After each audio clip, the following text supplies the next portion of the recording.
pour aborder une problématique que beaucoup d'entre vous connaissent bien, qui est celle évidemment de la complexité de l'articulation entre les différents acteurs dans ce champ de l'accompagnement à la réinsertion. Tout d'abord, peut-être Judith Lemauve, qui est coordinatrice du centre Maurice Lyotard, et qui est également responsable du mouvement d'action sociale à Lyon. Vous êtes responsable d'un CHRS spécialisé dans la réinsertion des détenus. Pouvez-vous nous dire quelle est votre mission sociale et quel est le regard que vous portez aujourd'hui sur la manière dont les détenus perçoivent le travail et la réinsertion par l'emploi? Bonjour. Petite précision, donc je travaille en effet à Lyon dans une association qui s'appelle le MA, le Mouvement d'Action Sociale. C'est pas moi qui dirige le MA, c'est Pierre Mercier.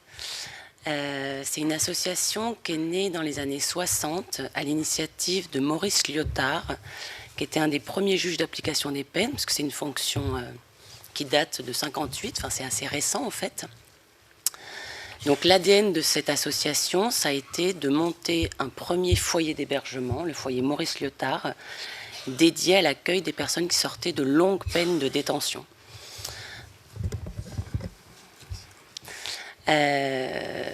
Donc 60 ans après, l'association LEMA, c'est une quinzaine d'établissements, c'est 120 salariés, c'est 7000 personnes qui sont aidées par an parce qu'il y a un service d'aide aux victimes. Il y a une quinzaine d'établissements dédiés à des personnes qui sont en grande précarité. Après, on fait des ensembles, on fait des étiquettes. Donc, il y a ceux qui sont plutôt dans des parcours migratoires, des personnes qui sont plutôt dans des parcours de toxicomanie. Et il y a un établissement qui s'appelle le Centre Maurice Lyotard. Donc, c'est historiquement le premier, c'est celui-là que je coordonne. Approchez-vous bien du micro. Qui a plusieurs dispositifs. Il y a un centre d'hébergement dédié exclusivement à l'accueil de personnes qui sortent de détention, qui sont sous mesure de justice. C'est ce qu'on appelle un centre d'hébergement éclaté. Donc, c'est des appartements dispatchés dans la métropole de Lyon qui accueillent de manière individuelle des gens qui sortent de détention, 95% d'hommes, 5% de femmes, environ, dans un miroir à peu près exact de la détention. Et il y a d'autres dispositifs. On a 2 permanences d'accès au droit, donc on intervient à la maison d'arrêt de Corba et de Villefranche pour faire ce pont dedans-dehors qui a été évoqué déjà précédemment, qui est extrêmement précieux parce qu'on peut passer 8 ans, 10 ans en détention et sortir sans carte d'identité. Et à la sortie, sans carte d'identité, on ne peut rien entamer comme démarche. Donc, pour moi, je fais cette petite parenthèse, mais toute la question de la réinsertion et de notre action, elle passe par des choses absolument minuscules, invisibles, qui sont des pas de fourmi, qui sont une carte d'identité, qui sont un numéro d'allocataire RSA. Et ces 2 permanences, à Corba et à Villefranche, il y en a une qui est dédiée à l'accès au droit, donc carte d'identité, impôt, RSA, et l'autre au diagnostic et à l'évaluation des besoins en termes d'hébergement et de logement. Tout à l'heure, vous avez évoqué le SIAO. Ça se décline par département. Dans le Rhône, ça s'appelle la maison de la veille sociale. Et nous, on va en détention pour faire un diagnostic et les personnes, au moment où elles vont sortir, si elles n'ont pas d'hébergement, en fait, on ne fait que leur donner un ticket pour se mettre dans cette longue file d'attente, parce qu'en fait, il faut, comme à la SNCF, prendre son ticket pour être reçu au guichet. Donc d'aller en détention, nous, on leur permet de prendre ce ticket depuis la détention pour se mettre dans cette file en espérant qu'à la sortie, il y ait quelque chose. Vous accompagnez tout le parcours, de la détention jusqu'à la sortie et après. Voilà, c'est l'idée. Puis on a un dernier programme qui est dans le cadre de la politique du logement d'abord, d'accès direct à du logement, parce que là on parle beaucoup d'hébergement qui est temporaire, où il faut faire un projet et où il faut pouvoir sortir du statut d'hébergé à du logement. Et là c'est un programme d'accès direct à du logement pour des personnes qui sortent de détention. Et on accueille des personnes dans le cadre de placement extérieur également. Ça c'est les déclinaisons OMA à Lyon. Dans toute association sur le territoire national, il y a des inventions, des dispositifs, des expérimentations. Ça, ce sont les nôtres et celles que je porte. Voilà, pour le tour un peu l'action que je porte sur le territoire lyonnais et le centre que je coordonne. On est une quinzaine de salariés. Ça veut dire qu'avec chaque personne que vous accompagnez, vous définissez avec cette personne en amont et ensuite au moment de la sortie un projet de réinsertion? Oui. Un projet de réinsertion, en effet, ça se fait, j'ai envie de dire, presque au moment de la condamnation, pour avoir accompagné plusieurs fois des personnes à leur jugement. Déjà là, il faudrait arriver à leur expliquer ce qui s'est passé au moment du jugement, parce que bien souvent, les gens ne comprennent même pas ce qui a été dit et même pas la peine qu'on vient de leur prononcer. C'est pour dire que le parcours, il commence dès le prononcé du jugement et dès le premier jour d'entrée en détention pour permettre qu'à la sortie, quelque chose se passe le moins difficilement possible.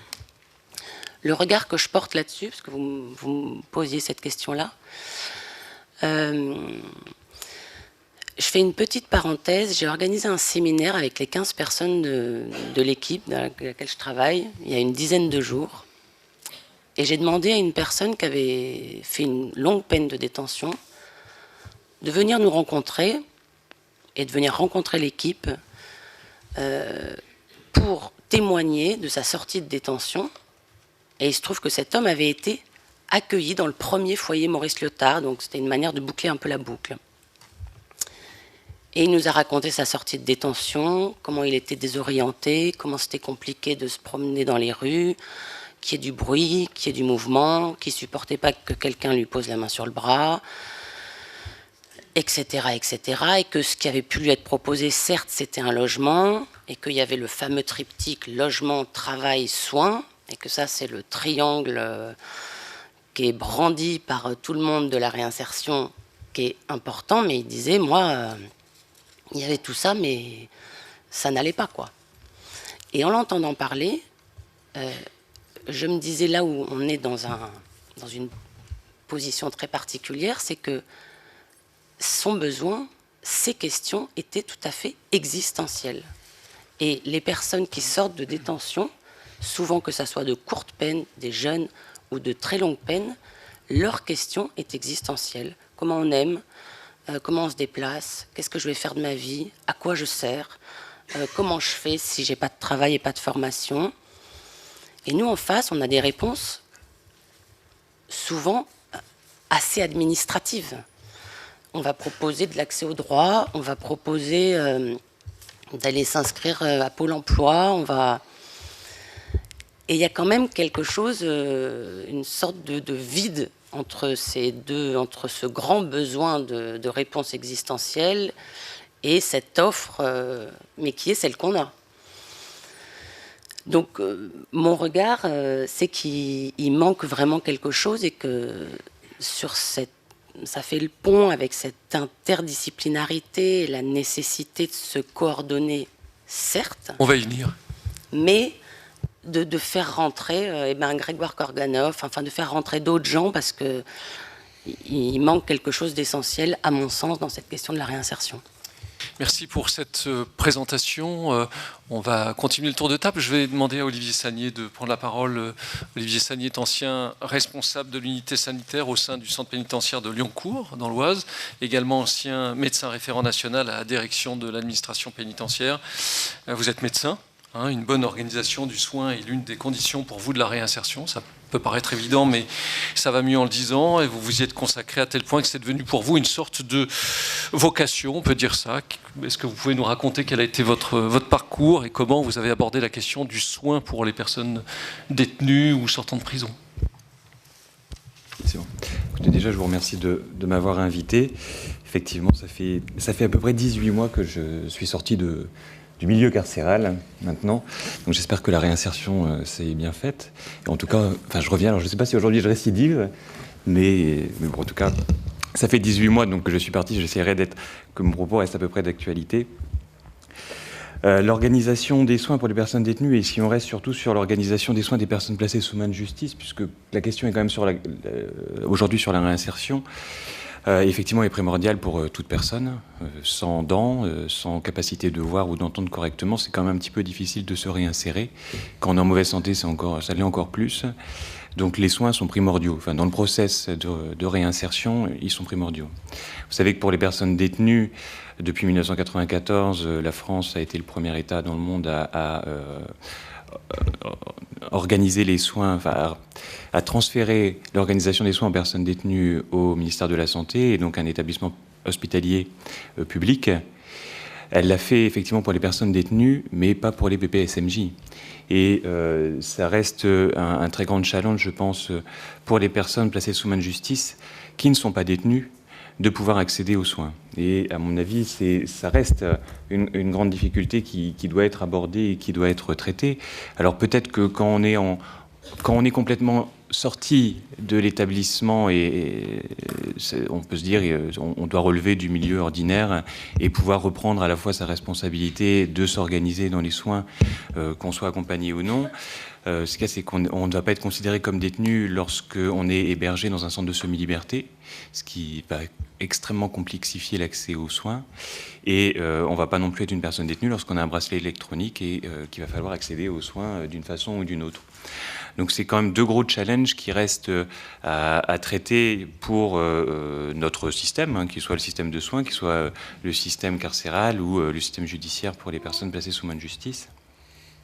Alors j'ai un peu dévié complètement de la question que vous m'aviez posée, puisque vous me demandiez un peu de raconter mon parcours de médecin généraliste à la fois sur le terrain dans un établissement pénitentiaire à Liancourt, et puis après avec grand plaisir au sein de la direction de l'administration pénitentiaire en tant que médecin référent dans le bureau des politiques d'accès au droit et des politiques sociales et d'insertion, qui m'ont permis d'avoir un petit tableau assez général de l'offre et de l'organisation de l'offre qu'on pouvait avoir, et effectivement des challenges qui restaient à relever. Donc outre celui des PPSMJ, il y a effectivement celui de la coordination entre les différents acteurs qui interviennent auprès des personnes placées sous main de justice, qui reste effectivement un travail de tous les jours, un travail de coordination, d'échange, de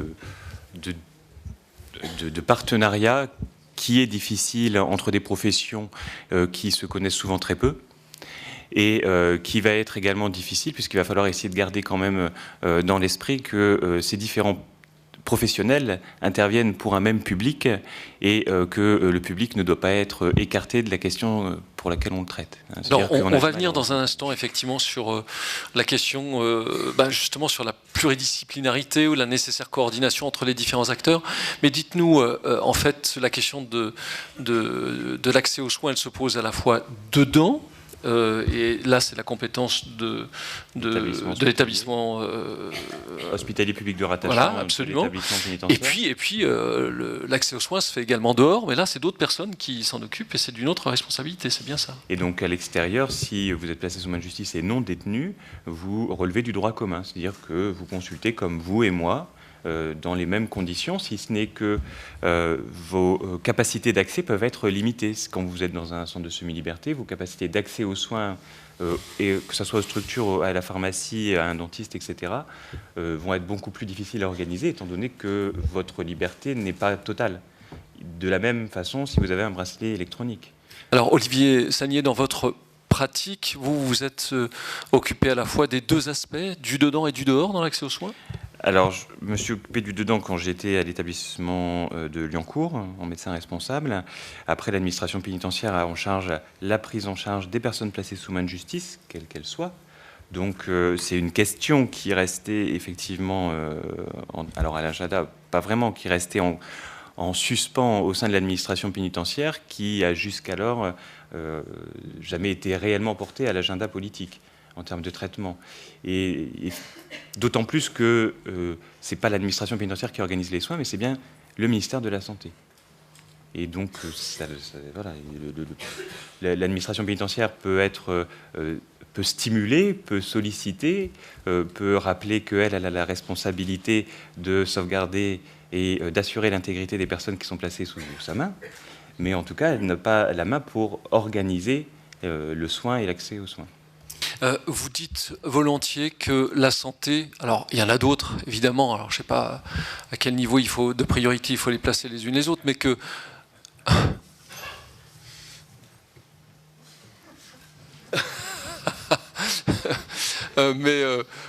vous dites volontiers que l'accès aux soins et la santé, c'est vraiment la condition sine qua non de la réinsertion. Que, en gros, voilà, si cet accès aux soins n'est pas correct et n'est pas réglé, ça viendra de toute façon entraver le processus de réinsertion. Alors, effectivement, c'est vrai et ça paraît assez logique. Après, on peut aussi avoir une autre vision ou se dire que si l'accès aux soins, c'est accéder, mais c'est aussi être dans la capacité d'être dans la demande. C'est-à-dire qu'on peut avoir besoin du soin, mais ne pas être demandeur, et donc ne pas avoir la conscience du besoin du soin qu'on devrait pour avoir la capacité physique et mentale de se réinsérer. Et puis, ça peut être aussi d'avoir là la conscience qu'on a et de chercher à accéder. Donc, à la fois, il faut permettre à la personne d'accéder lorsqu'elle en a la demande, mais lorsqu'elle n'en a pas la demande, de l'amener à consulter et à reprendre soin d'elle. Et là, effectivement, il y a des dispositifs dedans-dehors où on va être sur un logement d'abord, enfin un chez-soi d'abord, où on va essayer plutôt déjà de sécuriser la personne, et donc de ne pas prioriser peut-être le soin, pour lui permettre, une fois qu'elle est stabilisée, de lui donner les conditions d'accéder aux soins, et peut-être d'avoir cette demande d'accéder aux soins. Mais je ne pense pas non plus... Dans le discours, le soin est important. La santé est importante pour se réinsérer, comme la santé est importante pour vivre tous les jours, comme elle est importante pour travailler, etc. Donc ça reste quand même un des piliers de base pour la réinsertion. Après, peut-être qu'il ne faut pas non plus le voir dans le prisme de on va organiser une offre parce que voilà, il faut leur donner l'accès, l'offre à toute personne placée sous main de justice. Il faut aussi l'amener à prendre conscience, et donc là c'est toute la partie promotion pour la santé, prévention qui va intervenir, et puis guider pour amener à la personne, donc pas obligatoirement donner du soin, mais peut-être aussi créer un cadre, créer un care qui va lui permettre d'accéder et d'améliorer son état de santé. Olivier Sani, merci. On reviendra tout à l'heure sur ces questions. Je continue le tour de table avec Nathalie Roturier. Vous êtes directrice du pôle accompagnement de l'association FAIR, qui est basée en Ile-de-France. Et depuis plus de 30 ans, vous luttez contre l'exclusion des personnes en grande précarité. Pouvez-vous nous expliquer quel est le travail que vous effectuez en milieu carcéral ? Oui, bonjour à tous. Donc FAIR, qui s'écrit comme le verbe d'action et qui veut dire formation d'aide à l'insertion et la réinsertion, existe depuis un peu moins de 40 ans et effectivement intervient depuis moins de 40 ans puisque c'est l'objet de la création de l'association que d'intervenir auprès des personnes placées sous main de justice et particulièrement aussi des personnes détenues. Au départ, en proposant des actions de formation en détention, formation linguistique et formation autour des savoirs de base. Et puis, au fil des années, voilà, l'association a développé un certain nombre d'actions. Aujourd'hui, concernant puis on s'occupe d'autres personnes que les personnes placées sous main de justice, mais aujourd'hui, concernant les personnes placées sous main de justice, on a 3 types de dispositifs. 2 dispositifs qui se déroulent en milieu ouvert, l'un sur Paris, avec le SPIP de Paris, la ville de Paris, qui est un chantier de remobilisation. Un dispositif qui se déroule en Seine-Saint-Denis, qui consiste à accompagner globalement les allocataires du RSA de Seine-Saint-Denis placés sous main de justice. Donc c'est un peu une niche. Des dispositifs en intramuros, donc uniquement en détention, où là on mène des actions de bilan de compétences et élaboration de projets professionnels avec la personne. Donc on intervient à Paris-La Santé, à Fresnes, à Fleury-Mérogis, et au sein des quartiers des peines aménagées de Villejuif également. Et des dispositifs dedans-dehors. Voilà, on a du dehors, on a du dedans et on a du dedans-dehors. Le dispositif ISAE, insertion sociale et accès à l'emploi, et le dispositif ARBO, accompagnement renforcé en milieu ouvert, qui s'adresse spécifiquement aux moins de 25 ans. Donc concrètement, donc évidemment, et pour tous ces dispositifs, que ce soit en milieu fermé, milieu ouvert, on ne travaille évidemment pas tout seul, on active un réseau de partenaires. En premier lieu, les SPIP, puisque pour tous ces dispositifs-là, nous sommes dans un cadre institutionnalisé, on en a parlé un petit peu tout à l'heure, et donc on a des conventions qui nous lient, soit avec les SPIP, soit avec la DISP, hormis l'action RSA 93, où là c'est le département, pour le coup, qui a impulsé cette activité, cette action en particulier. Donc, effectivement, donc voilà, SPIP, premier interlocuteur, SPIP, quasiment unique prescripteur de l'ensemble de nos dispositifs. Donc ça veut dire, voilà, effectivement, il faut qu'on travaille ensemble, et qu'on a tout intérêt à travailler ensemble avec les SPIP, mais aussi avec les autres acteurs. Et donc le thème, c'est la complexité de l'articulation des acteurs, donc c'est posé, c'est effectivement complexe. Et avant, alors moi j'identifie, il y a 2-3 facteurs quand même qui font qu'effectivement la prise en charge, la prise en compte des personnes placées sous main de justice tout au long de l'accompagnement est complexe. Mais avant de rentrer dans ces facteurs de complexité, concrètement, voilà, moi je vais être pratico-pratique de ma place. On est une petite association régionale, une 40aine de personnes. Donc voilà, on se remonte les manches, on est dans le pragmatisme. Concrètement, une bonne articulation, ça permet quoi? C'est que lorsque je travaille, je rencontre quelqu'un en détention avec qui je vais faire tout le travail de bilan personnel. Et du coup, on va effectivement aller sur de l'introspection. Et je rejoins, c'est-à-dire qu'effectivement, voilà, c'est pas simplement un bilan de compétences en 3 heures. Enfin, on va prendre le temps, on va avoir des entretiens, on va s'intéresser au parcours de vie, voilà, à quoi rêve la personne éventuellement. Alors, je ne suis pas sûre qu'on s'intéresse à leur rêve, mais en tout cas, à quoi elle aspire, ce qu'elle a traversé, comment elle se sent, etc. Donc, tout ce travail de bilan, et puis petit à petit, à partir de là, formaliser justement les acquis, les compétences que la personne a mises à jour dans son histoire de vie, et pas seulement dans le parcours de délinquance. Et petit à petit, voilà, on va construire le projet professionnel. Et bon, voilà, donc c'est très bien. Donc il y a vraiment, il faut aller jusque-là, il faut creuser, il faut aller en profondeur. Et puis ça ne vaut rien si à un moment donné il n'y a pas de concrétisation. Donc au moment où on a construit le projet, voilà, la personne a construit un projet. Pour réaliser ce projet, il s'avère qu'elle a besoin de passer par une étape de formation parce que elle est insuffisamment qualifiée au départ. Et ben moi, je vais prendre contact, je vais aller chercher les organismes, enfin moi, voilà, mes collaborateurs, on regarde, on va chercher l'organisme de formation qui va bien, qui est dans la zone géographique effectivement de la personne lorsqu'elle sortira, qui propose voilà la formation qu'on a décidée, et je préinscris quelque part, mais concrètement. Et je me renseigne sur le financement de la formation. Bon, et le financement, c'est une formation conventionnée Pôle emploi ou pas? C'en est une, très bien. Et ben, en détention, parce que les conseillers Pôle emploi interviennent, pas partout, mais en tout cas en Ile-de-France, sur un certain nombre de maisons d'arrêt, ils sont là. Je vais, voilà, concrètement, l'intervenant de fer va se mettre en lien avec le conseiller Pôle emploi qui va préinscrire la personne, qui du coup ça va permettre d'envoyer le devis de formation à Pôle emploi, qui déjà va pouvoir donner un accord de principe pour le financement. Suite à ça, donc l'organisme de formation, lui, donne un accord de principe parce que la personne aussi, avec le CEPIP, on a fait une demande de permission de sortir, donc il a été reçu par l'organisme, sa candidature a été validée, il a passé des tests en entretien, etc. Donc tout ce maillage fait que du coup, le projet se construit, est quand même bien concret et peut nourrir, par exemple, une demande d'aménagement de peine si c'est ce cas-là. Donc voilà à quoi ça sert de bien s'articuler. Après, la limite, c'est que bien souvent, le conseiller Pôle emploi, en fait, ce lien, il s'est fait parce qu'on intervient le même jour en détention. Donc on se croise, parce qu'on a mangé ensemble au mess, parce qu'on s'est croisés dans le couloir. C'est-à-dire qu'il est insuffisamment institutionnalisé aujourd'hui. Et voilà, ça c'est la piste d'amélioration. C'est à travailler parce que ça reste encore pour vous trop empirique. Oui. On va y venir. Pour terminer ce tour de table, je vais donc tout de suite passer la parole à Madame Christelle Rotard, qui est inspectrice générale à la direction de la justice. Et jusqu'à une date assez récente, vous étiez directrice de la prison de la santé. À ce titre, vous avez piloté la transformation, la réhabilitation de l'établissement pénitentiaire. Voilà, ce serait intéressant que vous nous disiez en quoi finalement les transformations qui ont eu lieu au sein de cette prison permettent de mieux faire travailler ensemble les différents acteurs de la réinsertion.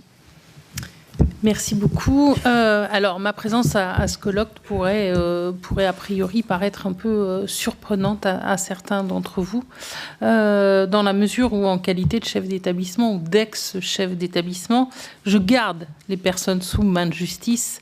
Mais je voudrais tout de suite le dire, vous l'avez entendu tout au long des interventions ce matin, la sortie et le retour à la société se préparent quasiment dès le démarrage de l'incarcération d'une personne. Et on ne se préoccupe pas de la sortie la veille de la date effective de la sortie. Donc je considère que les chefs d'établissement, les personnels de surveillance en lien de très grande proximité, parce que nous sommes demain, avec le SPIP, travaillons à la préparation à la sortie des personnes que nous gardons. À deux mains, parce qu'effectivement, l'organisation de l'administration pénitentiaire, elle est bicéphale. À la fois le milieu fermé, donc les établissements pénitentiaires, et le milieu fermé et le milieu ouvert pour le SPIP. Parce que là, pour le coup, il a un don d'ubiquité, le SPIP, et il intervient aussi bien en milieu ouvert qu'en milieu fermé. Donc voilà pour vous dresser un peu le tableau. Pour compléter un petit peu mon portrait, vous dire que je vais commencer dans quelques semaines ma 25e année au service du ministère de la Justice. Et donc, je connais bien les établissements pénitentiaires, même si je m'en suis écartée depuis quelques semaines, que j'ai dirigé parmi les plus gros établissements français, Fleury-Mérogis, la Maison d'arrêt des Hauts-de-Seine, les Baumettes, et que j'ai réouvert Paris-La Santé. Donc, j'ai un petit parcours pénitentiaire et une petite idée de ce que peut être la réinsertion ou l'insertion des personnes qui passent par les établissements pénitentiaires. On l'a entendu ce matin, la peine de prison n'est pas l'alpha et l'oméga, sauf que c'est encore toujours dans l'esprit de tous la peine. Et qu'on n'imagine pas une condamnation sans un passage en établissement pénitentiaire. Alors on peut le déplorer. On essaye d'améliorer les choses et d'orienter effectivement et l'opinion publique et les politiques vers d'autres choses. Il y a de la créativité, on cherche des choses. La réforme de la justice qui est en cours de mise en œuvre depuis mars dernier contribue effectivement à chercher d'autres pistes et à valoriser d'autres sens de la peine. Mais en tout cas, on en passe encore très souvent par une peine de prison. Pour en revenir à votre question, parce que je m'éloigne un petit peu, la réouverture de Paris-La Santé, c'était l'occasion, effectivement, enfin, ça a été une belle occasion, à la fois pour le milieu fermé, mais aussi pour le SPIP, de mettre en œuvre quelque chose qui n'a pas encore été tenté dans cette mesure-là dans les établissements pénitentiaires. Je m'explique. Quand l'établissement a fermé en 2014, il existait un plateau technique institutionnel, donc comme dans tous les établissements pénitentiaires, avec des partenaires avec lesquels nous travaillons. Qu'il s'agisse de Pôle emploi, de la mission locale, mais des associations comme FAIR, comme d'autres. Et donc ce plateau technique-là, il était dommage de le perdre. Donc, il a été transféré sur le milieu ouvert. Donc, l'ensemble de ce partenariat-là a été maintenu, a été développé sur le milieu ouvert. La grande question à la réouverture de Paris-La Santé, c'était de réinvestir le milieu fermé, mais là, c'était assez naturel parce que les conventions nationales dictent effectivement les interventions dans les établissements pénitentiaires. L'enjeu, il était surtout dans le maintien du dispositif sur le milieu ouvert. Et ce que nous avons souhaité avec le DSPIP dans le travail de préparation à la sortie, c'est d'emporter les partenaires pour créer effectivement, dupliquer le plateau technique milieu fermé, milieu ouvert et créer une passerelle entre le dedans et le dehors. C'est-à-dire qu'on avait une continuité de prise en charge par les partenaires, par les conseillers pénitentiaires d'insertion et de probation, mais eux le savent déjà le faire. C'est dans leur ADN de travailler le dedans et le dehors. Mais là, c'était amener les partenaires à poursuivre le travail qui était engagé dedans, à le poursuivre à l'extérieur, mais avec des choses très, très fines. C'est-à-dire qu'il y a aussi une prise en charge sanitaire qui commence à être développée sur le milieu ouvert. Olivier Sagnier le disait tout à l'heure, c'est une grande difficulté pour les gens qui sont en PSE ou même en semi-liberté d'accéder aux soins. Cette construction-là, qui est une construction assez atypique, devrait le permettre dans de meilleures conditions. Donc tout l'art, effectivement, de la réouverture se situait pour cette prise en charge pour la prise en charge sur vraiment les gros secteurs. L'insertion par l'économique, la formation, les droits sociaux, l'accès aux droits et le soin. Après, il y a une construction aussi d'une programmation d'activités au sein même de l'établissement, donc des activités sportives, des activités culturelles, des activités purement occupationnelles aussi, simplement pour structurer le temps de la détention, pour que le temps de la détention ne soit pas un temps vain, mais soit un temps utile. En même temps, il s'agit de jolies paroles, hein, rien ne marchera jamais tant que la personne ne réinvestit pas son parcours personnel. C'est-à-dire qu'on ne fait rien contre la volonté des personnes, on ne calque pas un quelconque modèle si la personne elle-même ne le souhaite pas. Et on a, sans noircir le tableau, mais on a un certain nombre de personnes qui ne veulent pas s'engager dans un réinvestissement positif de leur parcours personnel. J'ai un procureur de la République avec lequel j'ai travaillé au Baumettes qui avait l'habitude de dire que la moyenne des mentions au casier judiciaire des personnes qui étaient écrouées au Baumettes était de 15. Quand vous avez 15 mentions, 15 condamnations au casier judiciaire, vous avez effectivement un petit peu de mal de vous projeter dans autre chose que la délinquance. Donc le démarrage de tout dispositif, c'est la volonté de la personne de faire autre chose. Voilà. Madame Attard, vous êtes déjà un peu entrée dans le vif du sujet, mais le thème de cette table ronde, c'est comment lutter contre la complexité à la fois des dispositifs et des acteurs qui souvent entravent, freinent. Les gens ont tendance à travailler de façon séparée ou alors ils se rendent compte mais de façon un peu empirique. Vous en êtes où, vous, à la santé? Quelles sont les préconisations que maintenant, dans le poste que vous occupez, que vous faites pour que justement il y ait davantage de liens et de fluidité, d'organisation dans tout ça? Alors, je ne suis pas forcément le maître d'œuvre hein, dans cette histoire-là. Je pense que le chef d'établissement, il est un facilitateur pour les interventions des uns et des autres au sein même de l'établissement. Mais le maître d'œuvre, c'est le SPIP. C'est lui qui met en musique les interventions des uns et des autres. Alors, ça n'est pas simple, hein, mais moi, je considère que le chef d'établissement facilite les choses au DEFPIP et contribue à la qualité des interventions des uns et des autres. Ça n'est pas simple, hein. On ne dispose pas de bureau individuel pour tous les intervenants. Il faut quelquefois partager son bureau. Il faut quelquefois projeter son organisation et ne pas imaginer qu'on peut venir au débeauté à l'établissement, mais programmer l'intervention et respecter un calendrier. Les établissements pénitentiaires, c'est beaucoup de cadres, en fait, hein, et beaucoup d'organisations, mais c'est indispensable. Et donc, oui, je considère que c'est le SPIP qui coordonne l'ensemble de ces interventions-là. C'est vraiment dans son ADN et dans son rôle, dans sa mission. Voilà, et je vois les épaules de M. Tarasconi qui s'affaissent sous le poids de la responsabilité.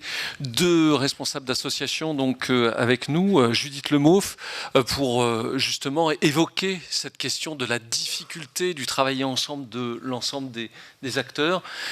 Comment faire pour que ça fonctionne mieux et pour que chacun finalement ne travaille pas dans son domaine séparé? Je rebondis juste sur ce que vous venez de... Vous m'entendez? Non, je rebondis juste. En effet, il y a une particularité à travailler avec le SPIP ou l'administration pénitentiaire, c'est que structurellement, ce sont des lieux de l'empêchement. L'empêchement de circuler, l'empêchement de communiquer, parce que quand on vient, on peut amener ni téléphone, ni clé USB, ni ordinateur. On ne peut pas avoir accès à Internet. Enfin, en tout cas là où je travaille, mais c'est juste un constat qui relève le défi vraiment particulièrement, parce que dans un monde où tout circule à vitesse grand V avec tous ces nouveaux moyens de communication, on se retrouve avec un petit papier et on prend un rendez-vous et on va dans un endroit qui a quelque chose d'anachronique et où les gens eux-mêmes, pour se déplacer, ont du mal. Donc c'est une sorte d'exercice qui est tout à fait hors norme.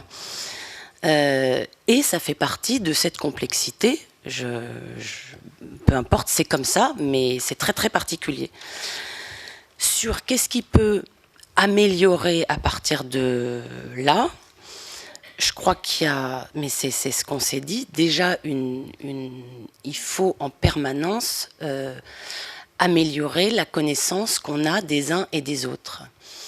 Parce que tout le monde, moi dans tous les établissements où je suis allée, où j'ai travaillé, j'entends dire qu'ailleurs, ça va pas du tout, ils savent pas comment faire, mais on est tous l'ailleurs de quelqu'un quand même. Donc si le problème vient toujours des autres, de l'autre service et de l'autre institution, donc ce que je dis, c'est qu'on porte une responsabilité vraiment collective.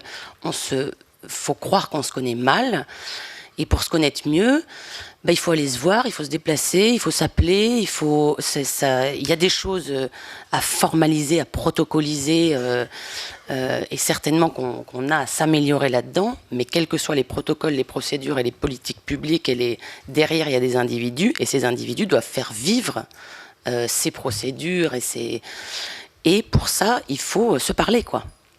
Et j'ai l'impression, j'enfonce une porte ouverte, et je sais bien que ça paraît idiot de dire ça, mais moi, je passe ma journée à mettre une petite goutte d'huile par-ci, une petite goutte d'huile par-là, rappeler, renvoyer un petit mail, parce que la structure est totalement rouillée quand même. Donc l'huile, il faut qu'on en mette tous tout le temps, et accepter que parfois c'est pas exactement comme on aurait aimé, mais voilà. Nathalie Roturier, vous aussi, vous prenez votre burette d'huile chaque jour pour rajouter de la fluidité, faire en sorte que ça circule entre les différents acteurs ? Je crois qu'on le fait tous. Enfin, en tout cas, oui, on le fait tous. Et en premier chef, on l'a dit tout à l'heure, c'est le rôle de coordination, un combo SPIP. Et donc le coordinateur, quand même, Madame me parlait le SPIP maître d'œuvre, voilà, c'est le SPIP qui, normalement, assure ce rôle de coordination, et donc avec plus ou moins de bonheur, selon les contextes, selon si effectivement l'équipe est au complet, s'il y a une pénurie d'effectifs, etc. Alors après, bien sûr, à charge à nous, et c'est vrai qu'en cela, la mise en place des plateaux techniques est une piste de solution. Donc ça existait sur le milieu ouvert à Paris. On voit maintenant la mise en place effectivement en milieu fermé, et puis ça fait des émules. Enfin, en tout cas en Ile-de-France, je ne sais pas ce qui se passe ailleurs, mais en Ile-de-France, plusieurs départements dupliquent aussi ce modèle-là, parce que la mise en place des plateaux techniques où on regroupe les partenaires ensemble, et les partenaires services publics de l'emploi, les partenaires associatifs, et les acteurs économiques, etc. Bien évidemment, c'est du bon sens, et donc, mais on en est encore au début. C'est-à-dire que là, ça y est, le plateau technique est là, mais il n'y a pas encore de temps dévolu.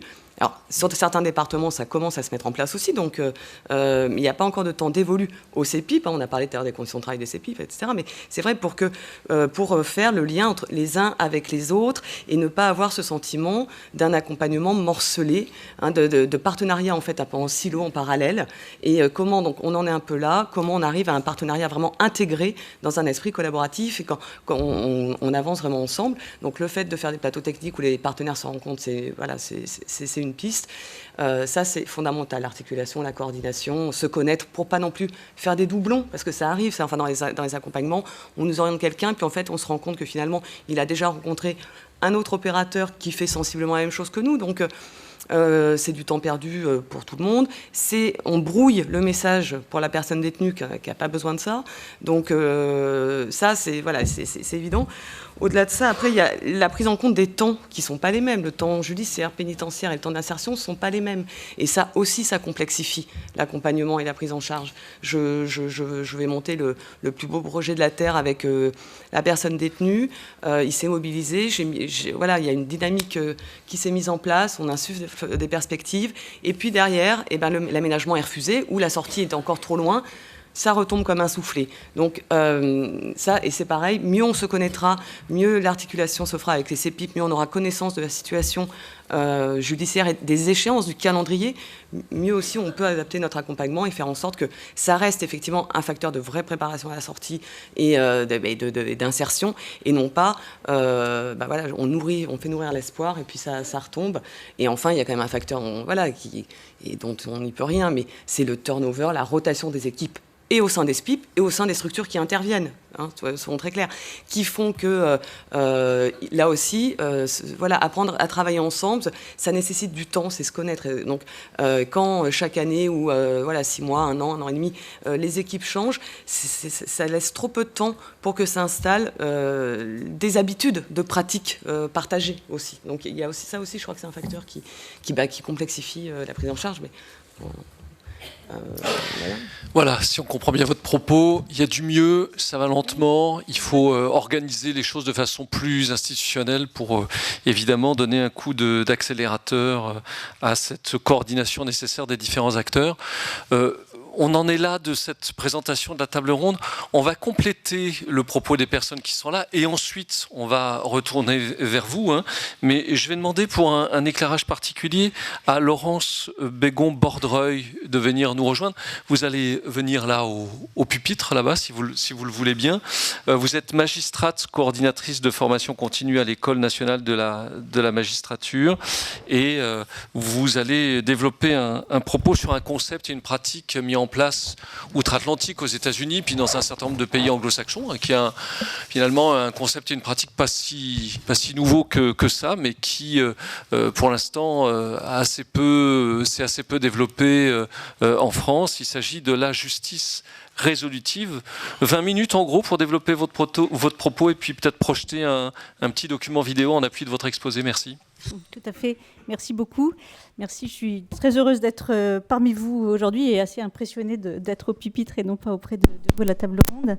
Je suis très heureuse d'être avec vous parce que ce que je viens évoquer ici auprès de vous me semble répondre aux questions qui viennent d'être posées à l'occasion de la table ronde, autour des questions de la coordination, autour des questions de la motivation des personnes condamnées et autour des façons de travailler ensemble entre acteurs judiciaires et acteurs de probation et acteurs du soin. Voilà. Donc je suis très heureuse de venir vous parler d'un concept que vous ne connaissez peut-être pas, qui est le concept des juridictions résolutives de problèmes, qui est un concept qui a émergé aux États-Unis à la fin des années 80 et qui arrive à nos portes et qui est maintenant en train de s'implanter en France tout doucement dans un certain nombre de juridictions, ce que je vais vous expliquer. Un concept qui est né des mêmes questions que celles qu'on se pose aujourd'hui, à la fin des années 80 aux États-Unis, où des magistrats se sentaient absolument frustrés et désabusés, impuissants face à la récidive perpétuelle des mêmes personnes qui consommaient du crack et qui commettaient des infractions, qui étaient incarcérés sur de courtes périodes, sortaient de détention, récidivaient, étaient de nouveau condamnés, et ainsi de suite. Et ce cercle vicieux, on le connaît tous ici, et ils le connaissaient de la même façon, et au lieu de continuer perpétuellement de cette façon-là, ils ont décidé de se réunir à ce moment-là, avec tous les acteurs qui étaient impliqués de façon très large, aussi bien les acteurs de la probation, mais également les acteurs de la police, avec les acteurs du soin, avec les services sociaux, avec l'éducation nationale, avec la population, les représentants de la population, les représentants des collectivités, et puis ils ont posé le problème ensemble. Comment peut-on améliorer nos façons de prendre en charge ces personnes condamnées pour travailler plus efficacement et donner davantage de sens à notre action. Et ils ont inventé un dispositif absolument simple, a priori, et très pragmatique, qui s'est révélé très efficient. Et je vais vous expliquer pourquoi, qui s'est révélé très efficient et qui a ensuite, du coup, été dupliqué à la fois aux États-Unis, où il y a maintenant des milliers de juridictions drogue sur le même modèle, mais également qui a été dupliqué dans les domaines d'intervention. Il ne s'agissait plus simplement de la problématique drogue plus délinquance, mais il s'est agi d'autres problématiques comme les violences conjugales, comme la délinquance juvénile, comme les retours de vétérans qui commettent des infractions pénales en lien avec les traumatismes subis. Donc voilà, ça a essaimé à la fois géographiquement et aussi au plan des problématiques traitées, le cœur n'étant pas la problématique elle-même, mais la façon de travailler, le paradigme d'intervention. Et puis, ça a essaimé dans le monde anglo-saxon, puisque en Canada, en Nouvelle-Zélande, en Australie, etc., on s'est intéressé à ces dispositifs d'intervention et on a cherché à les copier en les adaptant à la culture judiciaire du pays. Donc non seulement les pays s'y sont intéressés, mais également la recherche scientifique s'y est intéressée en disant tiens, en psychocriminologie, on s'est dit tiens, c'est intéressant, on a là quelque chose qui fait du bruit, qui, d'après les acteurs, semble fonctionner mieux que la classique obligation de soins où un juge mandate un service de probation pour mettre en œuvre un certain nombre d'obligations et pour faire respecter un certain nombre d'obligations, et un service de probation mandate lui-même un service de santé pour mettre en place des soins. Voilà, ça c'est le système classique qu'on connaît dans différents pays, qu'on connaît ici en France, de l'obligation de soins. Ils se sont dit, tiens, il y a quelque chose qui semble fonctionner mieux, en tout cas ça mobilise les acteurs qui y voient du sens. Et donc la recherche scientifique s'y est intéressée, a multiplié des centaines de recherches scientifiques sur ce sujet pour dire oui ou non, est-ce que c'est plus efficace, c'est la première des choses. Et ensuite, si c'est plus efficace, pourquoi c'est plus efficace par rapport à ce qu'on connaît habituellement. Je vous recommande de lâcher le micro pour éviter les bruits parasites. Ça crépite peut-être trop, c'est ça ? Voilà. Voilà, tenez-vous devant, mais sans les tenir, merci. Je vous remercie. Et donc, la recherche scientifique a établi que on pouvait retrouver de façon tout à fait concordante, il y a là-dessus des centaines de recherches, je vous l'ai dit, mais qui ont été regroupées en 5 méta-analyses. Donc, ça veut dire des méta-analyses, c'est-à-dire des regroupements de recherches scientifiques, vérification de leur validité opératoire, et ensuite synthèse des résultats qui sont obtenus. Et 5 méta-analyses, c'est très important sur un domaine de recherche, établissent entre 10 et 15% de meilleurs résultats sur la prévention de la récidive. Donc ça peut paraître pas exceptionnel comme ça. En réalité, c'est très important quand on touche des domaines qui sont de l'ordre de la prévention de la récidive, où finalement les capacités d'augmentation, d'amélioration des résultats sont en général assez faibles. Donc là, on est sur des résultats de 10 à 15% d'amélioration, non seulement en termes de prévention de la récidive, mais aussi sur d'autres critères comme ceux de l'amélioration du bien-être des personnes, qui sont corrélés en réalité. Ce qu'on voit aussi, c'est que, et les recherches longitudinales sur le temps le montrent, et puis on a assez de recul puisqu'on part de la fin des années 80, ce sont des résultats qui se stabilisent dans le temps. 14 ans plus tard, les résultats obtenus de sortie de la délinquance des condamnés qui avaient été ainsi pris en charge se maintenaient dans le temps. Et également, même si à l'origine il s'agit d'un investissement important, puisque les juridictions résolutives de problèmes coûtent plus cher, et vous allez comprendre pourquoi, au final, les retours sur investissement étaient tout à fait présents, puisque ça faisait faire des économies de pour $1 investi, 2,21 $ économisés in fine. Donc là, des choses très intéressantes que nous disait la recherche. Et puis la recherche ensuite donc, a cherché les ingrédients. Quels sont les ingrédients de ce paradigme d'intervention qui pourraient ensuite être dupliqués ? Les premiers leviers, et vous en avez parlé tout à l'heure dans la table ronde, le premier levier, ça va avec le terme juridiction résolutive de problèmes. Ça veut dire qu'on va s'intéresser aux problèmes réels. Il s'agit déjà de sortir du respect d'obligations type fixées dans une décision de justice pour aller se centrer sur la personne et de regarder, après une évaluation pluridisciplinaire, quels sont les problèmes réels que cette personne rencontre pour se réinsérer. C'est ce que vous disiez tout à l'heure, c'est-à-dire qu'on peut avoir des schémas, logement, soins, travail, mais là on va aller voir au plus près quels sont les problèmes réels qui se posent et comment on va réaliser une feuille de route en lien avec la personne pour entamer ce processus de sortie de la délinquance. Le second levier, c'est l'approche motivationnelle. Et là, vous l'avez dit également tout à l'heure, c'est-à-dire un changement, ça ne s'impose pas, ça ne se décrète pas. On ne peut pas obliger quelqu'un à changer. En revanche, ça se suscite, ça s'accompagne, ça se tisse en lien avec les personnes référentes. Et ce travail-là, il doit être mené par l'ensemble des acteurs, y compris les magistrats. Et c'est en ça que là, on a quelque chose de très nouveau, puisque ça signifie que chacun des acteurs s'inscrit dans la volonté d'accompagner le changement et de susciter le changement.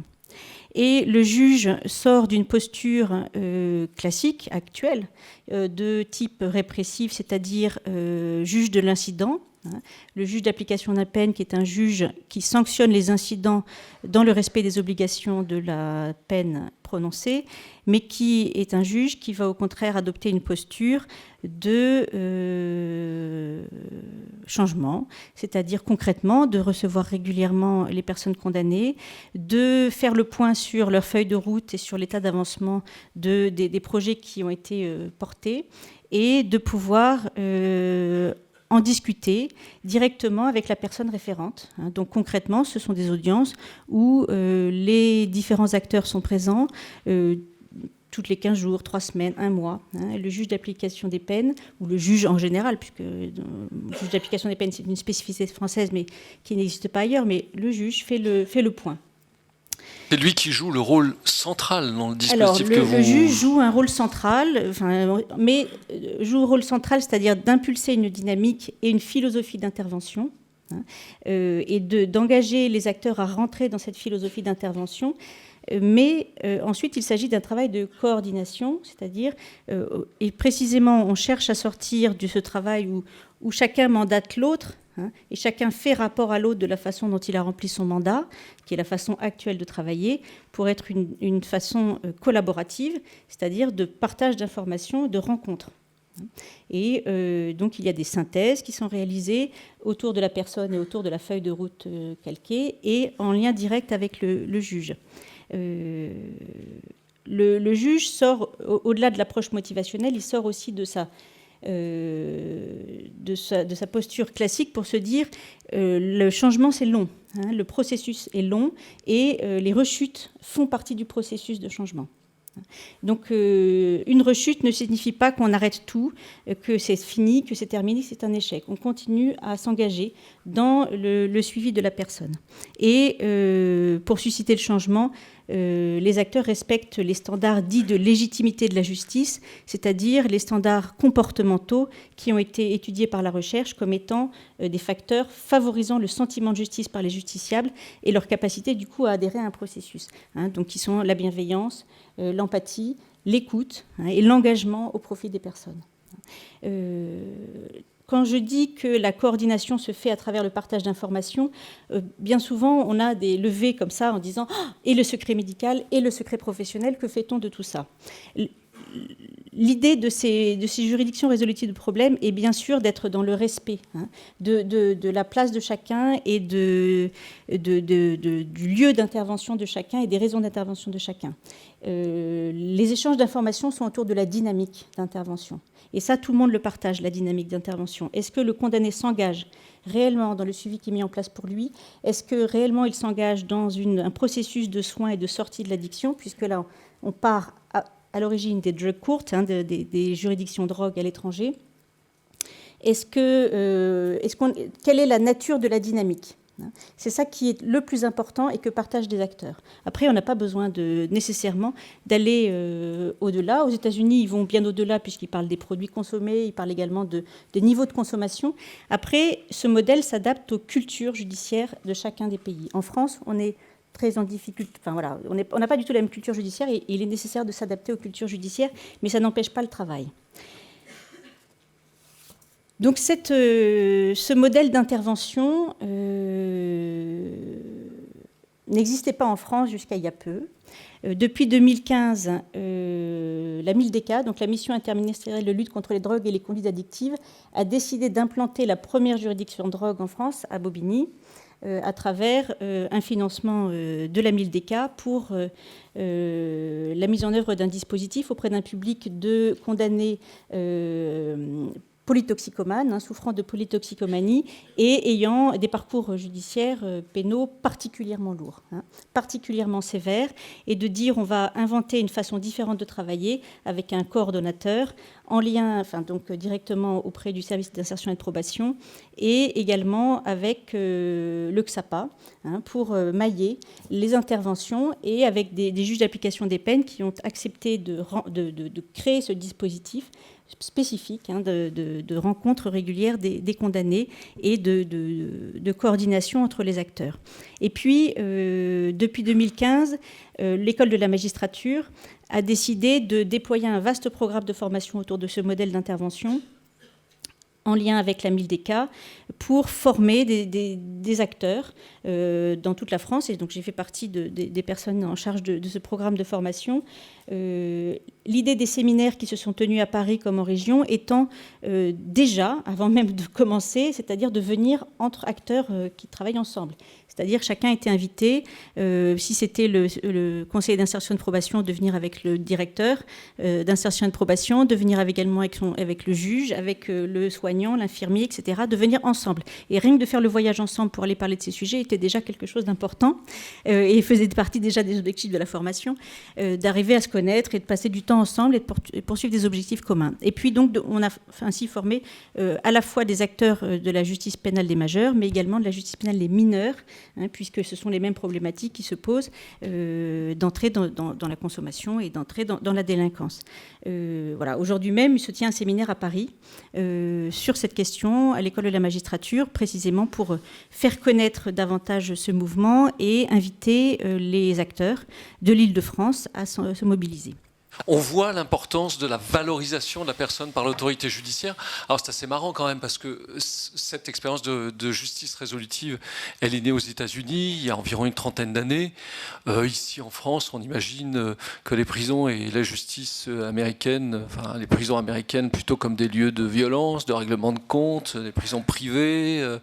Et puis vous nous dites, finalement, il y a des expériences qui sont menées dans ce pays et qui mettent le détenu et sa démarche de réinsertion au cœur du dispositif judiciaire. Tout à fait, tout à fait. Il y a ce type d'expérimentation et leur intérêt, c'est qu'elles sont absolument transposables en France et que pour ça, il y a les structures qui existent, à savoir le précieux juge de l'application des peines et le précieux service pénitentiaire d'insertion et de probation et les services de santé autour, et qu'il s'agit en réalité de transformation des pratiques professionnelles et non pas d'inventer de nouveaux acteurs. Il s'agit simplement d'inventer de nouvelles façons de travailler ensemble. Et il n'y a pas de modification législative nécessaire pour cela, et c'est la raison pour laquelle un certain nombre de juridictions se sont lancées dans l'expérience de modifier leurs pratiques professionnelles, et de grosses juridictions, au-delà de celle de Bobigny qui avait été choisie pour mener la première expérimentation, d'autres acteurs s'en sont saisis par eux-mêmes, à Lyon par exemple ou à Lille, qui sont deux grosses juridictions. Ils ont lancé leur propre juridiction résolutive de problèmes. À Lyon, en particulier sur les profils de condamnés qui ont par ailleurs des troubles psychiatriques, et à Lille, de façon plus généraliste, auprès de publics à la fois délinquants et qui consomment des produits stupéfiants. Et ils se sont pour ça rapprochés des différents acteurs qui ont tout de suite vu l'intérêt de ce type de façon de travailler ensemble et qui sont en train de l'éprouver. Et ce qu'ils en disent, c'est que même si les dispositifs sont créés pour un faible nombre de personnes, il s'agit de 20, 30 personnes, 40 personnes, etc. Donc par rapport au nombre de condamnés à prendre en charge, c'est une goutte d'eau, c'est bien clair, mais que cette façon de travailler essaime ensuite sur tout le reste du travail. Parce que quand on se connaît, quand on apprend à travailler de façon différente ensemble et quand on en voit l'intérêt, on le fait pour le reste. Cette approche motivationnelle, elle peut se faire tout le temps sans qu'il y ait davantage de temps à consacrer aux personnes, et le fait de se connaître fluidifie les relations. Et donc, ça s'est créé dans un certain nombre de juridictions. Également, les procureurs de la République, notamment dans le nord de la France, se sont beaucoup saisis de ce dispositif pour créer des parquets drogue, c'est-à-dire des parquets qui mettent en place des partenariats avec le XAPA local et avec des coordonnateurs de programmes pour agir dans le cadre de l'alternative aux poursuites, avec à la clé donc un classement sans suite en cas de poursuite par la personne du tout le parcours qu'on a prévu avec elle. Merci beaucoup pour cette présentation. Christelle Rotard, ça vous parle ça, la justice résolutive ? Ça semble effectivement extrêmement séduisant. Alors ça n'est pas complètement nouveau pour pour la France. L'approche motivationnelle, c'est aussi le nouveau vecteur de travail des SPIP, donc c'est déjà engagé dans un certain nombre de secteurs. Vous l'avez dit, madame, ça reste un public un peu niche pour l'instant, mais c'est une expérimentation qui paraît intéressante. Il va falloir changer le logiciel de certains partenaires néanmoins, parce qu'il y a certains freins qu'il faudra lever, je crois. Quand vous dites ça, vous pensez à quoi ? Vous parliez tout à l'heure du secret professionnel. Il est quand même présenté comme un étendard très souvent dans le travail partenarial qu'on peut avoir. Donc c'est souvent difficile d'aller au-delà avec les services sanitaires notamment.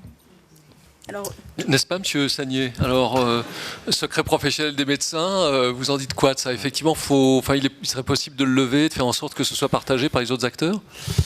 Il y a les deux niveaux. Il y a l'intérieur de l'établissement pénitentiaire et effectivement, il y a dans ces situations-là ou d'expérimentation, que ce soit au projet Bobigny qui avait été mené ou alors aux autres projets qui se sont étendus un petit peu et en Picardie, et effectivement dans le sud de la France, puisque à l'époque, effectivement, on avait conduit ces projets avec la MILDECA. Tout à fait.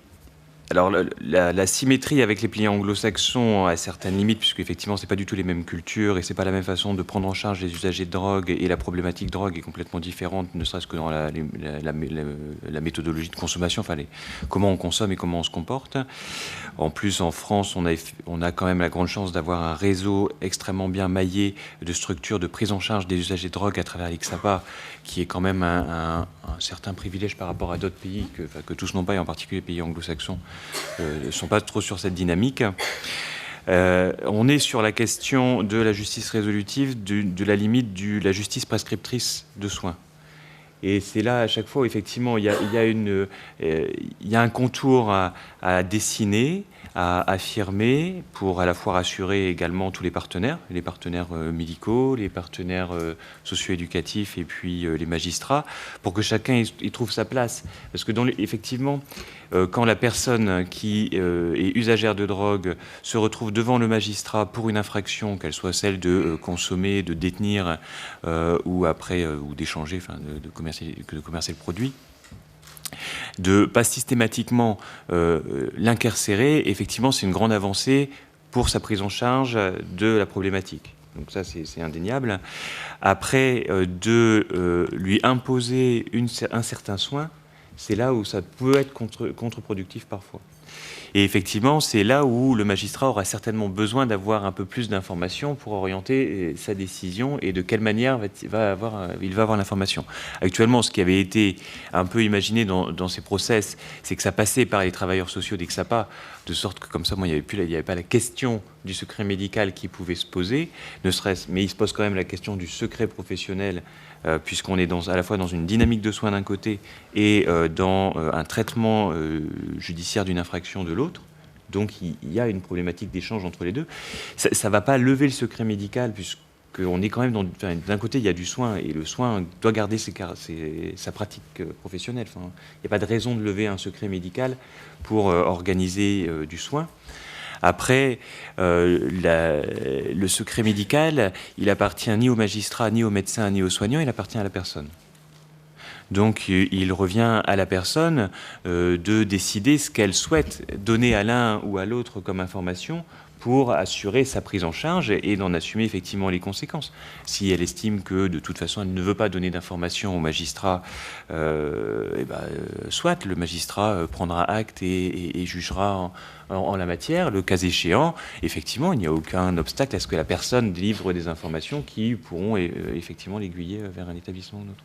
Alors la justice résolutive, elle se fait à l'extérieur, elle se fait aussi à l'intérieur. Quand on avait développé le projet à Bobigny, on avait essayé de développer le même type de structure en établissement pénitentiaire avec la création des unités de réhabilitation pour usagers de drogue, où il y a une unité qui a pu ouvrir sur Neuvic, où là on propose effectivement un peu le mêmes types de projets, c'est-à-dire que la personne détenue volontaire va pouvoir accéder à une prise en charge qui est spécifique à sa problématique. Donc là, en l'occurrence, c'est une sorte de communauté thérapeutique qu'on a construite à l'intérieur d'un établissement pénitentiaire pour pouvoir prendre en charge sa problématique et effectivement être un peu plus ciblé sur sa propre problématique. Effectivement, y compris à l'intérieur, on rencontre des difficultés de partage d'informations, de modalités de partage d'informations. L'acculturation, comme on disait tout à l'heure, est primordiale.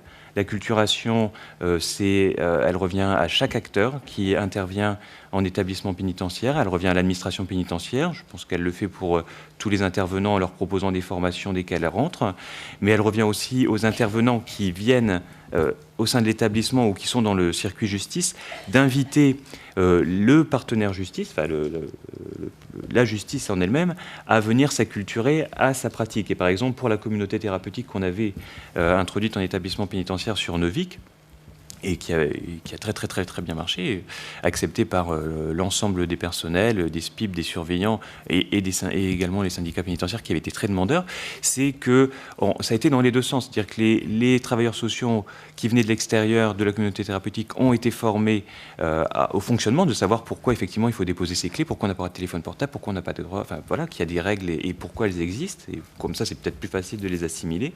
Et également pour les personnels pénitentiaires, de comprendre quel était le fonctionnement d'une communauté thérapeutique, à quoi ça servait, qu'est-ce que c'était que le soin, qu'est-ce que c'est qu'une addiction, pourquoi on consomme, pourquoi on rechute, comment ça se passe, etc. Et cette acculturation, elle est nécessaire des deux côtés et chacun doit être responsable de la fournir à l'autre. C'est-à-dire que l'administration pénitentiaire est responsable de la fournir à ses prestataires, mais je pense qu'il y a aussi aux prestataires d'être en capacité de proposer cette offre à l'administration pénitentiaire et aux partenaires justice, de les amener aussi à l'extérieur, de les amener à l'îlot. C'est important qu'à Amiens, par exemple, il y a un grand lien avec la justice et l'îlot sont en lien constant. C'est important que le directeur d'établissement pénitentiaire puisse aller voir ce que c'est que l'îlot. C'est important que le surveillant, le chef de détention puisse aller voir ce que c'est l'îlot. C'est important que le CPIP, le SPIP, le CPIP puisse aller un jour voir ce que c'est l'îlot pour comprendre ce qui se passe à l'intérieur.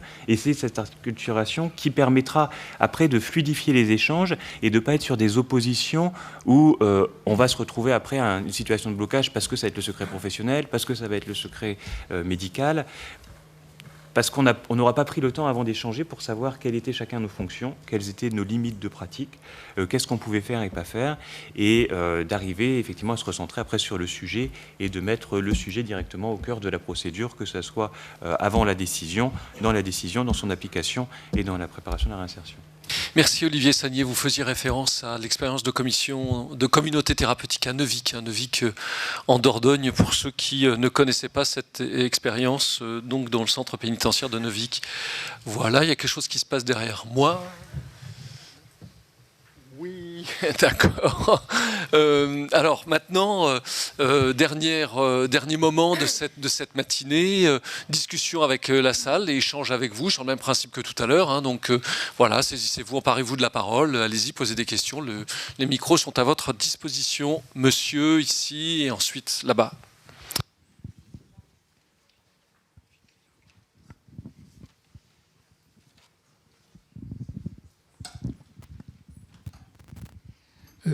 Louis Brousse, ancien membre de l'îlot. Ma question s'adresse au docteur Sagnier. À Fresnes, j'ai eu l'occasion de m'entretenir longuement avec un détenu qui était dans une chaise roulante. Il m'avait lui-même expliqué que son hémiplégie était la conséquence de ce qu'il appelait lui-même une interpellation musclée. Certes, c'est un cas un peu extrême, mais il n'est pas complètement isolé. En tout cas, il y a dans le domaine de la psychiatrie énormément de détenus dont on peut se demander comment on peut les traiter en prison. En tout cas, pour cela, la notion même de sortie, à la limite, n'a plus de sens. Qu'est-ce que vous en pensez ? Alors comment faire pour prendre en compte et accompagner effectivement ces personnes qui souffrent de troubles psychiatriques, dont on sait qu'effectivement un bon nombre d'entre elles se retrouvent en prison. Voilà, est-ce qu'elles peuvent relever de dispositifs particuliers? Est-ce qu'on peut, pour revenir un peu à notre sujet quand même de cette table ronde, comment on peut faire pour travailler ensemble et mieux les accompagner, les prendre en charge, Olivier Sagnier? Alors là, il y avait deux questions, à la fois celle du handicap en prison et de la préparation à la sortie, et le handicap avec le vieillissement également, qui pourrait être une première thématique sur laquelle effectivement on avait beaucoup travaillé à l'époque, et la question de la prise en charge psychiatrique des personnes détenues. Donc c'est un autre. Bon, je vais essayer d'aller donner en tout cas des petits éléments ou des messages sur les deux sujets. En étant concis. En étant concis. Sur le premier, sur la psychiatrie, je pense. Alors, c'est une très grande question. On ne connaît pas la prévalence des pathologies psychiatriques en prison, à part une étude de Falissard qui date bientôt de 20 ans. Donc, on a besoin d'actualiser quand même nos connaissances sur le sujet pour savoir exactement quel genre de pathologie on peut rencontrer. Après, il faut être aussi vigilant sur la psychiatrie et de ne pas penser qu'un comportement que nous, en tant que citoyens, on a du mal à comprendre, est obligatoirement, si on a du mal à le comprendre, quelque chose de psychiatrique. D'accord, ça, il faut quand même être assez vigilant et de ne pas psychiatriser tout comportement qui pourrait nous paraître non compréhensible. Et on peut penser par exemple à toute la question de la radicalisation en prison, où il y a quand même une question. C'est parce qu'on ne comprend pas le comportement que c'est psychiatrique. Ça, il faut rester très très vigilant là-dessus. Après, sur la prise en charge de la préparation à la sortie des personnes qui souffrent de pathologies psychiatriques. Donc j'avais cité tout à l'heure les projets qui se font en dedans-dehors, et en particulier un chez-soi d'abord qui avait été développé sur Marseille. Alors je ne sais plus si maintenant c'est toujours en cours ou pas. C'est effectivement de travailler sur l'hébergement, parce que c'est quand même la plus grosse problématique des personnes qui présentent une pathologie psychiatrique à la sortie, pour être en capacité de les sécuriser pour pouvoir les prendre en charge. Donc ça, c'est sur la question rapidement psychiatrique. Après, sur la question de la déficience en prison et de la préparation à la sortie, et la déficience va avec le vieillissement, parce que effectivement, on peut avoir été victime d'un accident et être paralysé ou paraplégique, tétraplégique, où là, on va être jeune et on va pouvoir après travailler sur la sortie, et nous gérer le handicap à l'intérieur de l'établissement, même si ça reste extrêmement complexe. Après, ça pose surtout la question du vieillissement en établissement et du devenir après le vieillissement, et en particulier quand on va sortir, qu'on va avoir 70, 80 ans, quel est notre devenir et que signifie le mot se réinsérer à cet âge, quand on a passé effectivement une longue durée de peine. Donc là, ça reste des questions de fond qui sont traitées. On a pu essayer de les évoquer toujours en allant sur la partie hébergement, c'est-à-dire comment permettre à ces personnes qui vont être complètement désinsérées de pouvoir accéder à une structure d'hébergement, et éventuellement un hébergement pour personnes âgées dépendantes si elles le sont, et comment y accéder, comment permettre d'avoir le lien assez rapidement. Donc il y avait eu des projets qui ont été faits avec des EHPAD qui, entre guillemets, vont pouvoir réserver un petit peu de places disponibles pour pouvoir accueillir, parce que quand on a la date qui approche, de pouvoir accueillir la personne et qu'elle n'ait pas à être à la rue en attendant d'avoir une place au sein de l'EHPAD. Donc ça, il y a des projets qui ont été menés par l'administration pénitentiaire et qui restent toujours en cours. Après, sur cette question de la réinsertion de la personne en situation de handicap, il reste tout l'accès, toute la problématique de l'accès au dispositif de droit commun. C'est-à-dire qu'on va être sur un dispositif de droit commun qui relève du conseil départemental ou de la maison départementale des personnes handicapées, enfin toujours en tout cas du département, mais qui va ne se mettre en route que quand on va être dehors. Et quand on est à l'intérieur, ça reste assez difficile d'aller mobiliser ces acteurs du département pour pouvoir préparer la sortie et pour pouvoir les mobiliser. Et donc ça, c'est pareil, c'est un travail qui reste à faire, c'est d'amener la collectivité. On a ouvert les portes enfin moi en tout cas en 10 ans, j'ai vu ouvrir quand même l'administration pénitentiaire vers l'extérieur. On les ouvre aussi pour les personnes détenues en disant voilà, il faut aller vers l'extérieur, il faut vous réinsérer, etc. Maintenant, je pense qu'il faut les ouvrir pour permettre à la société, et d'amener la société difficile à revenir à l'intérieur et d'aller aussi s'occuper de ces personnes qui, à un moment de leur vie, vont passer un peu de temps à l'intérieur. Donc les associatifs, donc le département également et la région, le département particulièrement, parce qu'il a quand même une charge de prise en charge des situations sociales qui est importante. Donc il faut amener le département à se réapproprier la prise en charge des personnes qui sont aussi dans ces établissements, qui ne sont pas des personnes d'autre part. Merci Olivier Sagnier. Une autre question dans la salle. Je vous demande de cibler un peu vos questions sur le thème qui nous intéresse. Comment mieux articuler le travail des différents acteurs et partenaires. On m'entend ? On m'entend, non ? Oui, bon, pardon. Oui, juste, j'ai trouvé intéressant votre compte-rendu sur cette expérience anglo-saxonne, mais je pense qu'il faut faire attention. D'abord, les pays anglo-saxons sont différents, tous entre eux. Par exemple, on nous a parlé de l'Écosse, qui, par exemple, a moins de délinquance que nous, alors que les États-Unis ont en tout cas beaucoup plus de gens en prison. Donc la masse de gens est... Parce que c'est un pays plus important, mais ils ont 5-7 fois plus de gens en prison que nous, proportionnellement à notre population. Donc c'est différent. Et je pense que, par exemple, des histoires de remise de diplômes n'auront pas du tout le même impact chez nous. Et vous le savez que les problèmes de... Là, on a beaucoup parlé, je ne sais pas si c'est uniquement ces cas-là, mais des problèmes de toxicomanie, ils sont autant ou plus des problèmes de santé que des problèmes, et qui remontent à nul ne prend trop de produits psychotropes, légaux ou illégaux, sans raison personnelle forte, qui remontent à très tôt dans la vie. Vous voyez ce que je veux dire ? Et tous les pays anglo-saxons ne sont pas les mêmes. Entre pas mal de pays qui ont beaucoup moins de délinquance que chez nous, qu'à de l'Écosse, qu'à de la Nouvelle-Zélande, et les États-Unis qui ont, par leur masse et par leur système de vie, tout à fait autre chose. Donc les choses sont sans doute pas pareillement transposables chez nous. Attention à ne pas plaquer de modèle, hein, c'est ce que vous nous dites, de pays qui sont vraiment de cultures différentes à tous égards. Madame Retard, je me tourne vers vous parce que vous nous avez évoqué tout à l'heure, à travers la transformation de la santé, la mise en place d'un plateau technique qui regroupait les compétences à même d'accompagner les détenus intérieurs, extérieurs. C'en est où aujourd'hui ? Vous me disiez un peu avant ce colloque que vous étiez dans une phase de montée en charge, que finalement cette première expérience, vous espériez pouvoir la dupliquer dans d'autres régions au niveau national ? Alors, moi, j'ai quitté l'établissement depuis quelques semaines déjà, hein, donc je ne sais pas où ils en sont. Quand j'ai quitté l'établissement en juin dernier, on était à quasi 100% du taux d'occupation de la maison d'arrêt. Donc on avait fait une montée en charge très rapide. Les partenaires sont intervenus, le plateau technique a été mis en place tout de suite. Dès le mois de février, on a réouvert en janvier 2019. Et dès fin février, début mars, les partenaires sont revenus à l'établissement pour intervenir sur le public déjà accueilli. Alors qui pilote ce fameux plateau technique ? Qui est à la manœuvre là ? Ah, c'est très clairement le SPIP qui est à la manœuvre. Hein. On a travaillé ensemble, mais c'est le SPIP qui est à la manœuvre. Je voudrais préciser une petite chose par rapport au contexte de la santé qui est assez particulier.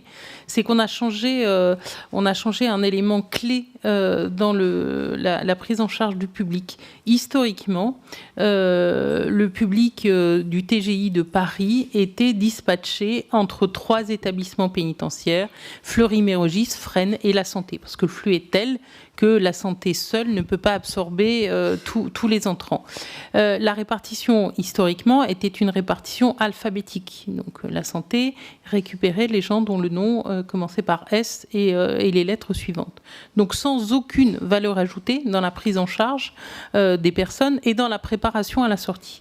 J'ai rapidement proposé de changer ce paradigme-là et de travailler à la prise en charge des personnes avec un domicile parisien, ce qui a été validé par toutes les autorités.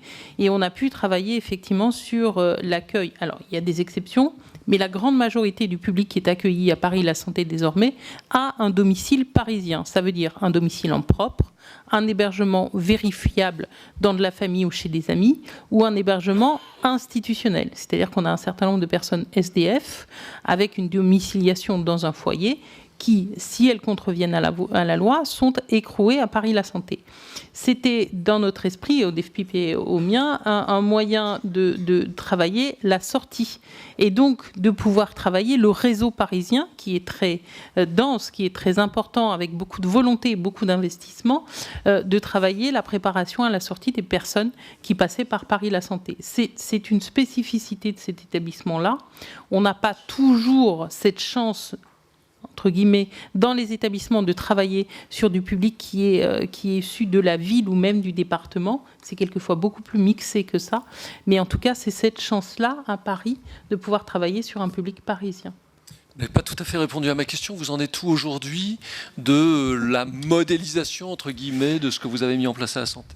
Alors, il n'y a pas de modélisation pour l'instant. C'est néanmoins porté par la direction interrégionale de Paris pour encourager les autres SPIP d'Île-de-France à travailler de cette façon-là.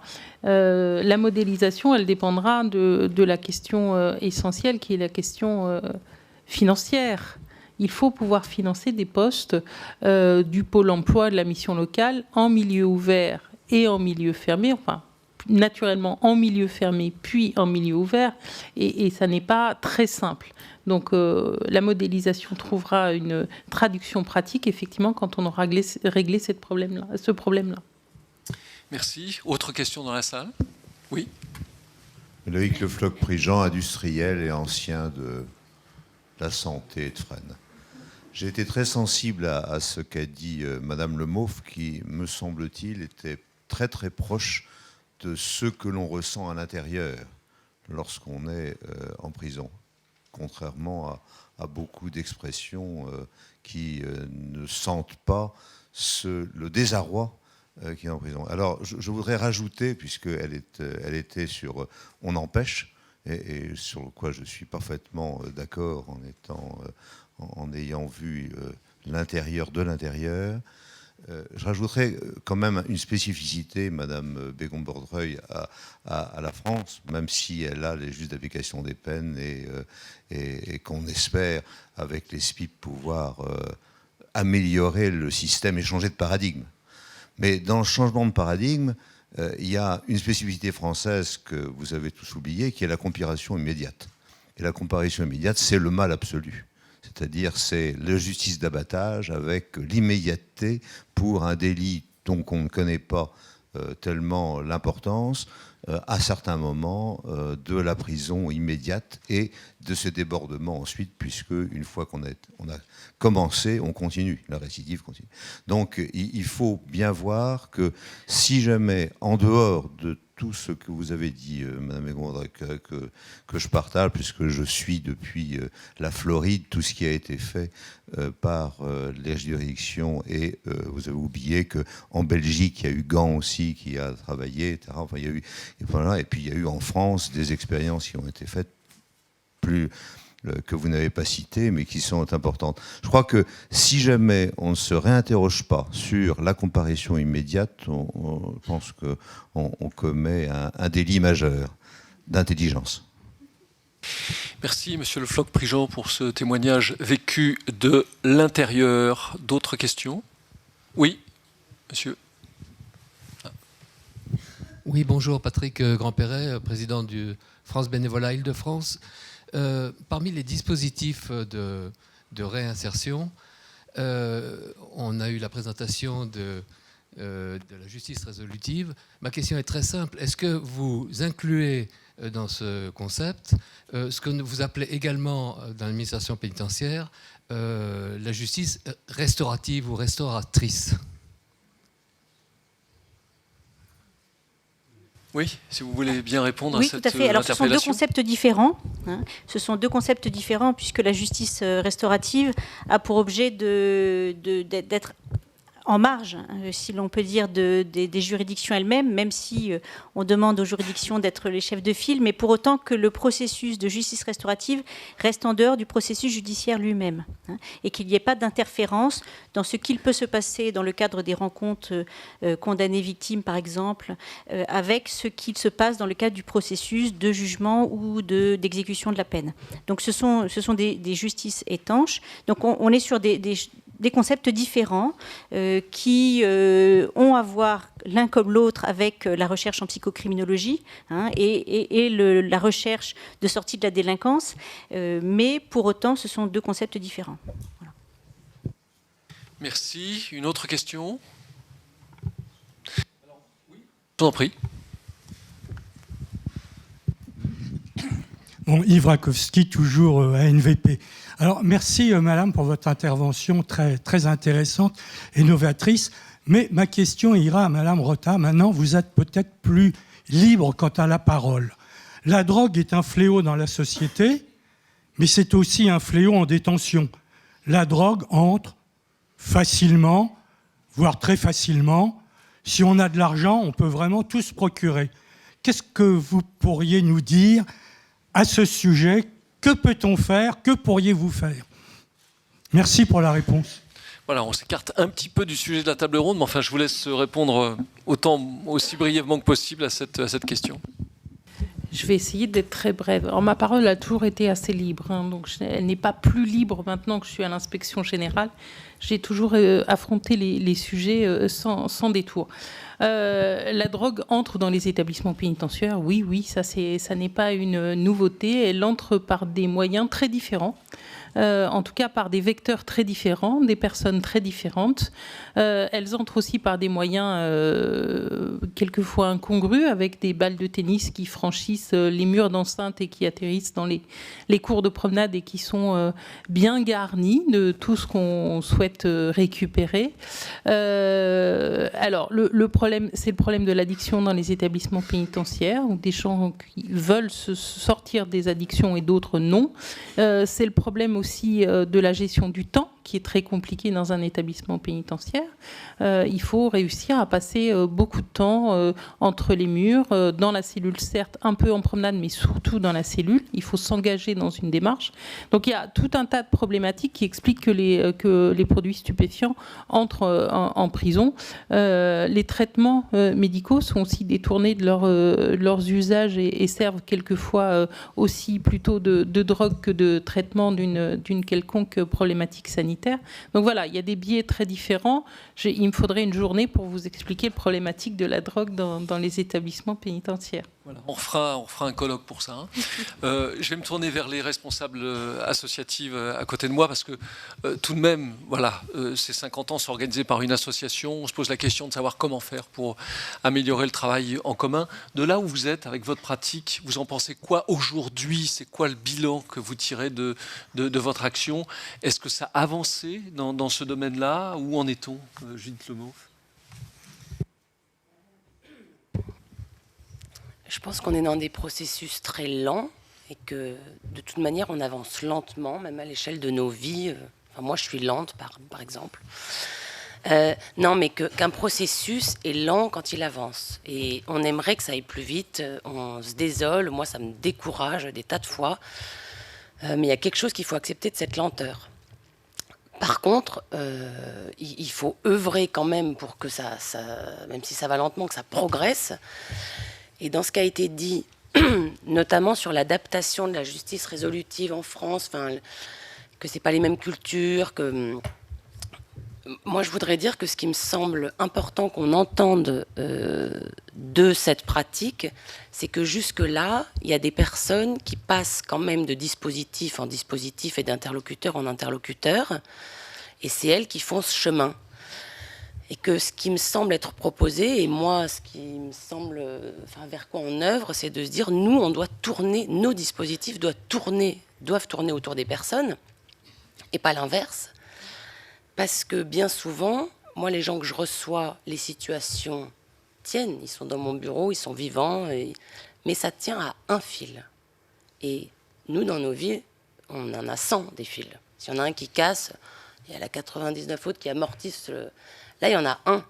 Et si on se loupe dans les interlocuteurs qui interviennent, eh ben, bien souvent, ils cassent, puis il faut tout recommencer. Et donc, ce que j'entends, c'est que peut-être ici, en France, on ne va pas mettre un diplôme parce que ce n'est pas la même culture. Mais par contre, il faut vraiment qu'on entende quelque chose de ça. Il faut qu'on s'attache à tourner autour des gens et non pas l'inverse. Donc, avançons vers ça. Nathalie Roturier, vous portez la même appréciation? Oui, ça avance lentement. Oui, donc je rejoins tout à fait Madame Le Mauve, ça avance lentement, mais ça avance, et ça a été dit ce matin par l'ancien directeur de Hilo, Monsieur Alouis, je crois, voilà, par rapport à il y a 15, 20 ans, il y a quand même plus de formalisation dans les partenariats, etc. Donc les choses avancent. Ensuite, c'est fondamental cette histoire d'articulation pour nous, parce que c'est très frustrant d'accompagner les personnes, d'avoir le sentiment de ne faire que son petit bout, enfin sa petite tâche, et de ne pas avoir la lisibilité en fait globale de l'accompagnement. Et voilà, la personne, c'est pas des tronçons, et chacun prendra un tronçon. C'est effectivement une personne globale, donc c'est absolument fondamental de l'appréhender de cette façon-là, donc tous ensemble. Et c'est fondamental pour la personne elle-même en premier lieu, parce que ce qu'on observe quand même, c'est que on a parlé de l'absolue nécessité de la mobilisation de la personne autour de son projet, que rien ne peut se faire sans elle, et ça va de soi. Mais dans cette histoire, j'ai envie de dire qu'au départ, c'est aussi un peu à nous de susciter l'adhésion, et que susciter l'adhésion, c'est effectivement déjà afficher une coordination, une cohérence d'acteurs, pour que du coup la personne ne se sente pas éclatée et morcelée entre l'association, le Pôle emploi, Mission locale, avoir le sentiment d'être balance, enfin un paquet là, que l'on envoie à droite, à gauche. Si effectivement le partenariat est bien fait, que l'articulation et la coordination fonctionne bien, la personne du coup voit l'ensemble de la chaîne qui fonctionne, et du coup se dit mais on s'occupe de moi. Enfin, déjà, comprend le sens, comprend qui fait quoi et à quoi ça sert, tout ce petit monde, parce qu'effectivement, ça fait beaucoup d'acteurs. Mais en fait, ça fait sens. Et à partir du moment où ça fait sens, il y a un sentiment de considération. Et ça commence par là, quoi, en fait. C'est ce sentiment d'être considéré, bien souvent, qui est quand même un peu problématique, puisqu'on a quand même souvent des personnes qui ont une image dégradée d'elles-mêmes. Donc, c'est en cela que c'est absolument fondamental, au-delà des frustrations aussi que ça peut engendrer, de la perte de temps pour les professionnels, des enjeux financiers, économiques, mais on passe un peu à côté de notre mission quand on se rate entre nous, quoi, en fait. Vu votre expérience, vous témoignez de l'amélioration significative de vos relations de travail avec l'administration pénitentiaire. Moi, ça fait pas 50 ans que je suis dans l'administration pénitentiaire, mais en tout cas, oui, moi, je suis plutôt optimiste, oui. Clairement, et moi, nous, en tant qu'association, les relations que l'on a avec l'administration pénitentiaire et avec les SPIP sont plutôt constructives. C'est-à-dire que chacun de sa place, on partage a priori le même objectif, et on arrive à s'en parler et à s'articuler. Alors bien sûr qu'il y a des écueils, et voilà, on en a parlé tout à l'heure, il y a des choses à améliorer. Mais non, ça va dans le bon sens. Je pense qu'on était mieux il y a 30 ans. Je pense que oui, ça va mieux. Bon, après...